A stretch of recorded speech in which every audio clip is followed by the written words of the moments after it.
2, 3. Fanny Dagnès, j'ai une classe de CE1 en REP+. Et tous les matins, on travaillait avec Musique à 13. On chantait 20 minutes par jour tous les matins. Le chant, ça permet aussi une meilleure concentration dans les apprentissages.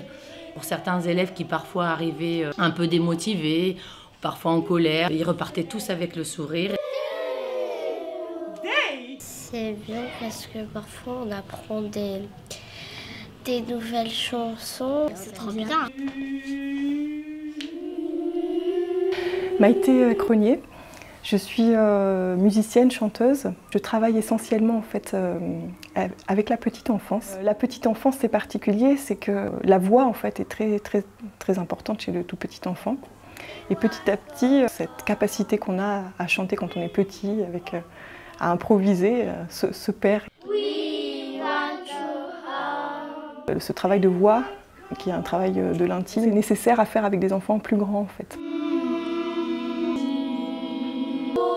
Sandrine Dollinger, avant ils avaient tendance, quand ils étaient debout, à bouger dans tous les sens. Ils ont souvent des problèmes d'hyperactivité. Ça leur apprend à rester, à se concentrer, à être calme. Ça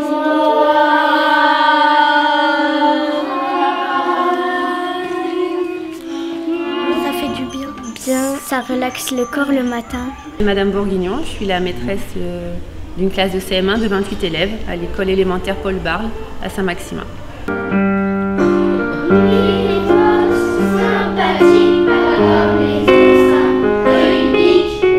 Je devais faire un discours à un mariage et ça m'a mis plus à l'aise de chanter au quotidien.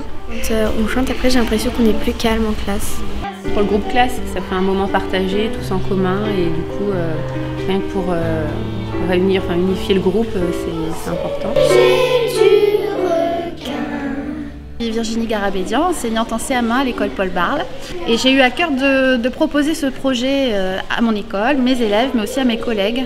Et je pense que les enfants sauront vous dire à quel point ça a changé tout notre travail et tout notre aspect concentration, investissement, plaisir de chaque jour.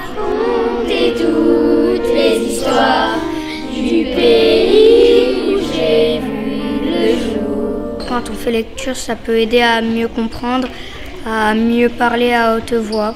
Ça m'a plus concentrée, ça m'a énormément changé. C'est comme si pour dire que la journée elle va bien commencer. Dans tes mains, il y a la lune et le ciel. Sous tes pas, c'est la terre qui s'éveille et ta danse a le rythme de mon cœur qui bat. J'aime plus aller à l'école. Je me dis ouais, il faut aller à l'école pour aller chanter. On chante en quelle langue les enfants? En chinois. En japonais, en espagnol, en anglais, en quechua, en zoulou, en aborigène. Pour que tu grandisses bel arbrisseau. Et là, vous sentez que c'est conclusif. On peut s'arrêter là.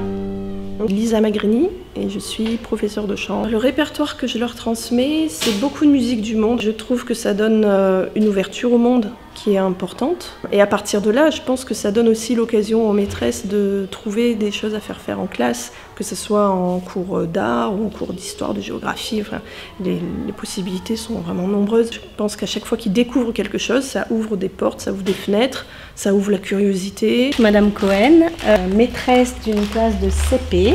Un rendez-vous de plaisir et un rendez-vous qui aide les enfants à se concentrer dans la mémorisation aussi. On a notre petite alarme le matin, ça sonne et il y a un petit sourire qui s'esquisse.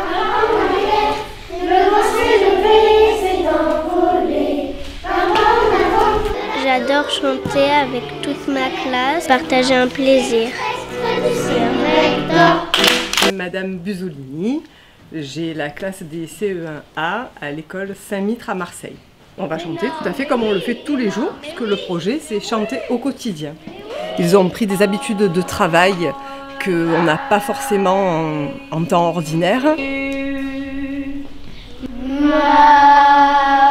Ça permet aux élèves en difficulté d'exprimer un peu leur talent et de prendre leur place entière dans la classe.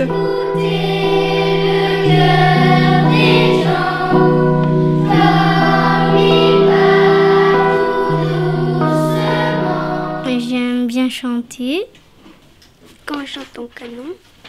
Oui, vraiment contente. Madame Traversa Gisèle, je suis la maîtresse du CM2 de Saint-Mitre. Alors, vous lavez cette note en confiance avec un brin de souris.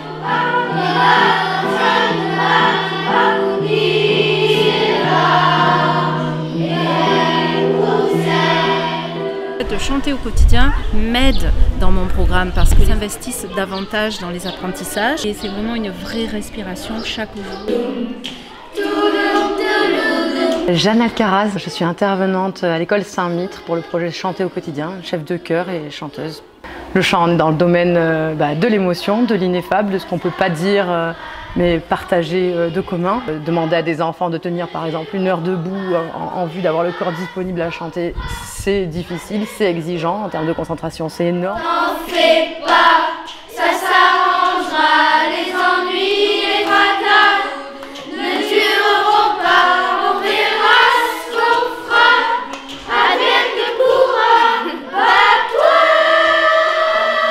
Je suis Aline Frey, je suis maîtresse de conférences en neuropsychologie au laboratoire de neurosciences cognitives à Saint-Charles. On a été contacté par Musica 13 pour mesurer justement les effets de cette pratique du chant choral. On mesure les habiletés cognitives, langagières, attentionnelles des enfants par une série de... c'est comme des petits jeux en fait qui sont standardisés, qu'on connaît très bien et qui permettent de mesurer ces différentes habiletés.